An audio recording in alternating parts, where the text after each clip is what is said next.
Di video kali ini admin kembali berbagi informasi seputar P3K dan di sini ada kabar baik dari pemerintah daerah buat rekan-rekan P1 atau rekan-rekan guru honorer yang tidak mendapatkan formasi. Jadi silahkan disimak saja videonya dengan baik karena di video kali ini admin juga akan bagikan informasi yang lagi viral mengenai pemerintah daerah yang ngamuk pada saat audiensi atau rapat. Oke, silahkan disimak saja videonya, jangan di skip agar tidak salah dalam memahami informasi yang admin bagikan. Untuk info pertama, kita akan menyaksikan video berikut ini. Daerah termiskin se-Indonesia, penghasil minyak termiskin, ekstrim lagi. Ya, pertanyaan saya, bagaimana kami mau tidak miskin? Uang kami tidak dikasihkan.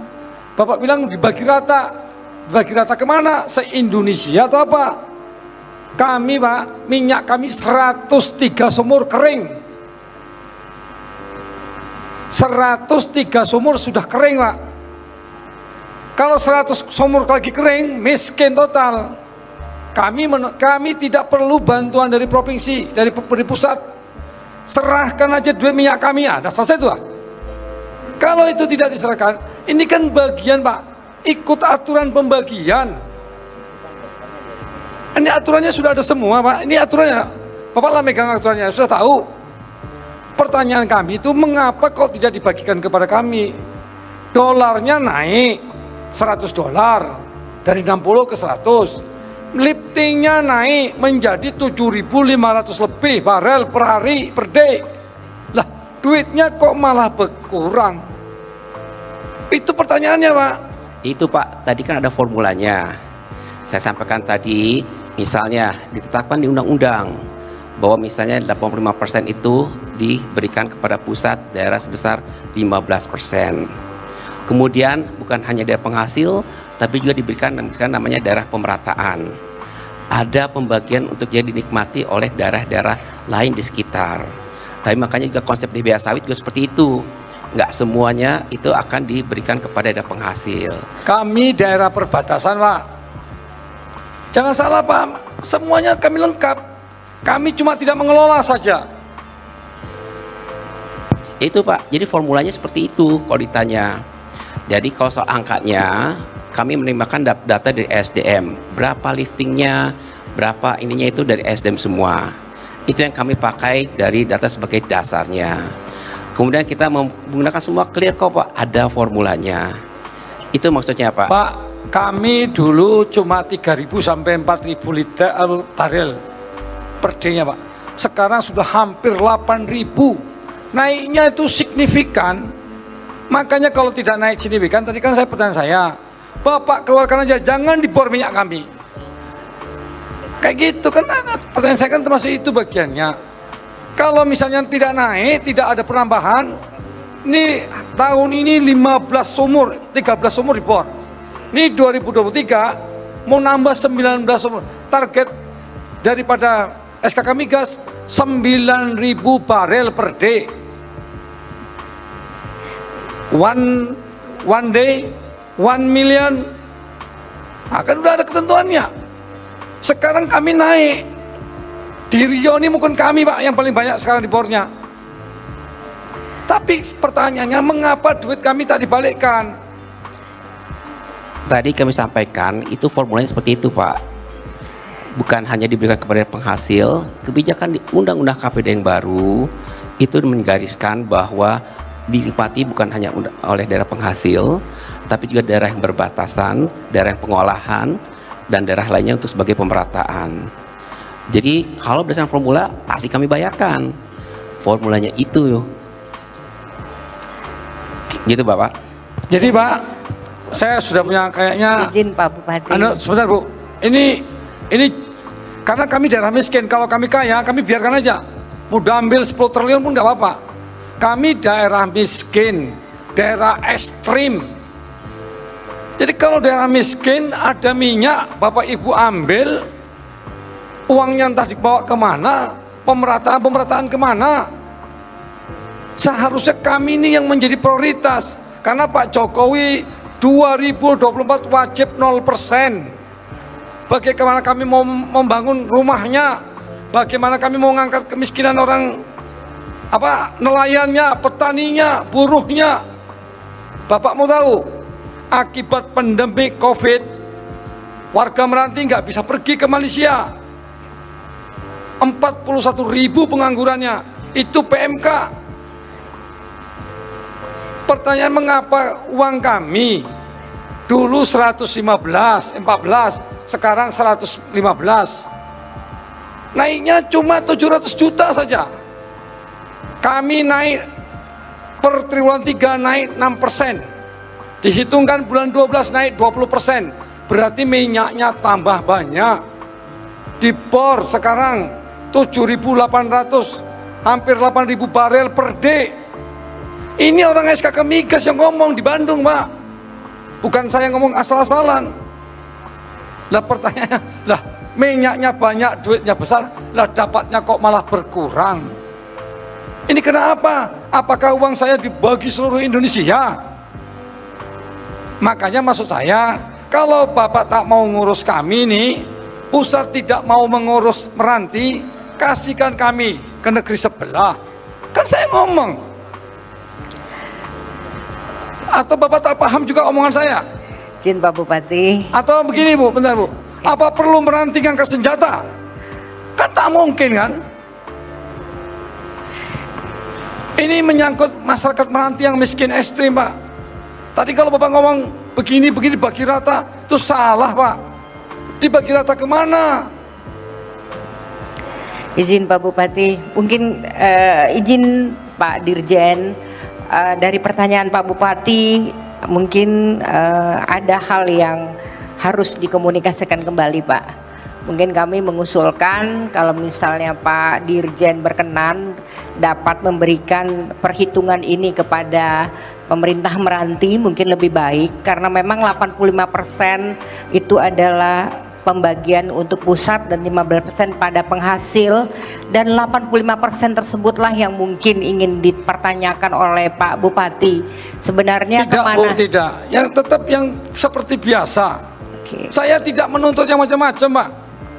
Yang seperti biasa. Kemarin 114 miliar. Itu kemarin 2022. Sekarang minyaknya naik, liftingnya naik, dolarnya naik, lah dapatnya kok malah 700 juta rupiah tambahannya. Kena apa? Dulu hitungannya 60 dolar, sekarang 100 dolar. Bagaimana caranya? Sebaiknya gitu, Pak. Ya, mungkin Pak Bupati, izin ya Pak Dirjen, kalau misalnya dapat diagendakan pertemuan untuk konsolidasi ini lebih baik gitu. Iya kan, jadi biar Pak Bupati Meranti mendapatkan penjelasan untuk yang sejelas-jelasnya, karena kenaikan ini dibandingkan dengan harga per barel dan lifting yang juga naik, mungkin perlu penjelasan lebih lanjut Pak Dirjen. Gini deh konkretnya Bapak, nanti tolong timnya Bapak bisa ketemu tim kami. Nanti kami akan share, kita akan lihat perhitungannya seperti apa. Tadi saya sampaikan secara kebijakan, ada kebijakan baru di tahun 2023 ini, di mana bagi hasil itu juga diberikan kepada daerah yang berbatasan, bukan hanya daerah penghasil. Nanti silakan ya Pak ya, nanti timnya Bapak ketemu dengan tim saya. Sebentar Pak, ini saya mungkin sekali lepas ini saya tinggal Bapak nih. Bapak kami nih Pak, sekali lagi ngomong, 25,68% miskin Pak. BPS 2021 di Riau paling miskin itu nomor 11 Rohil 11%. Saya 25,68% miskin. Saya penghasil minyak, liftingnya naik per satu harinya hampir 8.000 barel per day. Rupiah dolarnya naik, hitungannya 100, 60 ke 100 itu ada 40 dolar. Masa kami terima cuma 700 juta? Makanya saya tadi dari awal-awal ngomong, takut nih Bapak walaupun baru 3 minggu, ya takut nggak paham juga gitu. Saya terus terang Pak, saya sudah lapor kepada pembina saya Pak Tito. Kalau tidak bisa juga nanti kita ketemu di mahkamah Pak. Itu Pak. Ya kita tunggulah, ada tidak nanti gugatan saya ke mahkamah. Kita lihat, saya lagi nunggu Pak Tito. Karena Pak Tito adalah pembina saya selaku Menteri Dalam Negeri, pembina untuk kepala daerah. Terima kasih. Izin Pak, saya enak mandeng Bapak di sini. Aku tinggalkan lagi ruangan. Oke, tadi itu adalah video atau pernyataan yang telah disampaikan oleh salah satu pemerintah ya, atau Pemda lebih tepatnya dari Bupati Meranti ya, kalau tidak salah Bupati Meranti tadi rekan-rekannya yang sempat mengamuk pada. Dan selanjutnya di sini admin juga akan bagikan informasi untuk guru honorer lulus PG di NTT. Jadi yang ini khusus di NTT, tidak perlu resah, pasti diangkat sebagai P3K. Nah, pasti diangkat jadi sebagai P3K. Nah, kita baca bersama-sama informasinya. Gubernur Nusa Tenggara Timur Victor Bungtilu Laiskodat menyampaikan kabar terbaru terkait guru honorer lulus passing grade P3K 2021 di provinsi itu. Jadi yang sudah lulus ya. Dia menyebut bahwa para guru honorer lulus PG seleksi P3K 2021 dipastikan diangkat sebagai ASN. Alhamdulillah rekan-rekan ya. Ini dipastikan diangkat sebagai ASN dan ini disampaikan langsung oleh Gubernur Nusa Tenggara Timur atau NTT. Kami pastikan para guru honorer yang sudah dinyatakan lulus tes dengan passing grade dalam tes ASN P3K akan diangkat pemerintah sebagai ASN P3K. Dia menyampaikan hal itu terkait nasib ratusan guru honorer di Provinsi Nusa Tenggara Timur. Nah, ini banyak juga teman-teman dari NTT yang seringkali mempertanyakan informasi lanjutan dari daerahnya, dan sekarang kita sudah dapat rekan-rekan ya. Jadi insya Allah mereka itu akan diangkat. Yang pastinya yang sudah dinyatakan lulus tes pada 2021. Jadi ini ya, yang dijanjikan itu yang lulus tes pada 2021 rekan-rekan. Namun hingga kini belum menerima SK pengangkatan sebagai ASN P3K. Jadi jelas ya, yang belum menerima SK P3K. Mereka sudah lulus tes, sudah lulus rekan-rekannya, namun SK-nya belum diterima. Nah, sebenarnya di beberapa daerah juga banyak hal yang seperti ini terjadi. Namun belum ada kabarnya seperti apa rekan-rekan ya. Namun untuk NTT ini sudah memberikan sinyal yang baik. Victor meminta para guru honorer yang sudah dinyatakan lulus tes P3K 2021 tidak resah karena dipastikan diangkat sebagai ASN P3K. Mereka pasti diangkat karena tidak ada pilihan lain, karena sudah dinyatakan lulus tes. Ingat ya, tidak ada pilihan lain. Dia menambahkan semuanya tergantung pada kondisi keuangan daerah. Apabila sudah memungkinkan, maka para guru honorer itu diangkat. Nah itu ya alasannya. Apabila sudah diangkat, maka hak dan kewajiban harus dipenuhi, seperti harus mengajar dan menerima gaji sesuai ketentuan. Sesuai ketentuan rekan-rekan ya. Dia mengatakan saat ini pemerintah Provinsi NTT belum menerbitkan SK kepada ratusan guru honorer karena tidak memiliki anggaran yang cukup. Nah, tidak memiliki anggaran yang cukup. Artinya bukan berarti tidak ada, hanya tidak cukup untuk membayar gaji para guru yang sudah dinyatakan lulus. Kami mau bayar pakai apa?